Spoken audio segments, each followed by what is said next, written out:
Hello friends, how are you? I hope you all are doing well. Welcome back to my new study routine. তোমরা তো জানোই যে আমি বর্তমানে পঞ্চায়েতের জন্য প্রিপারেশন নিচ্ছি। তো চলো গতকাল আমি কতটা পড়েছি, কি পড়েছি তোমাদের সঙ্গে শেয়ার করা যাক। আমি প্রথমেই সকালে উঠে 1 ঘন্টা মতো কয়েকটা ম্যাথ সলভ করেছি।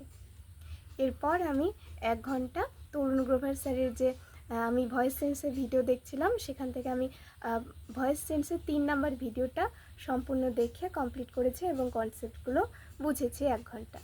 তারপর আমি কয়েক ঘন্টা মতো ব্রেক নিয়েছি। এরপর বিকেলবেলা আমি 1 ঘন্টা মতো ব্ল্যাক বুক থেকে কিছু মানে one word substitution, synonym, antonym, idioms এগুলো নতুন কিছু পড়েছি, সাথে পুরনো যেগুলো পড়েছি সেগুলো রিভিশন করেছি। আর এরপর আমি রাত্রেবেলা 1 ঘন্টা মতো আমি ওয়েস্ট বেঙ্গল সম্পর্কিত যে জিকেগুলো আমার খাতায় রেডি করা ছিল, যেমন পশ্চিমবঙ্গের যে বিস্তার, অবস্থান, তারপর রাজ্য প্রতীক, রাজ্য ফুল, রাজ্য ফল, এগুলো আরও অন্যান্য যে জিকেগুলো আমি খাতায় নোট করেছি সেগুলো আমি রিভিশন করেছি। আর সাথে একটা ভিডিও দেখে ওয়েস্ট বেঙ্গল সম্পর্কিত কয়েকটা জিকে খাতায় নোট করেছি। তো এটাই ছিল আমার গতকালের স্টাডি রুটিন।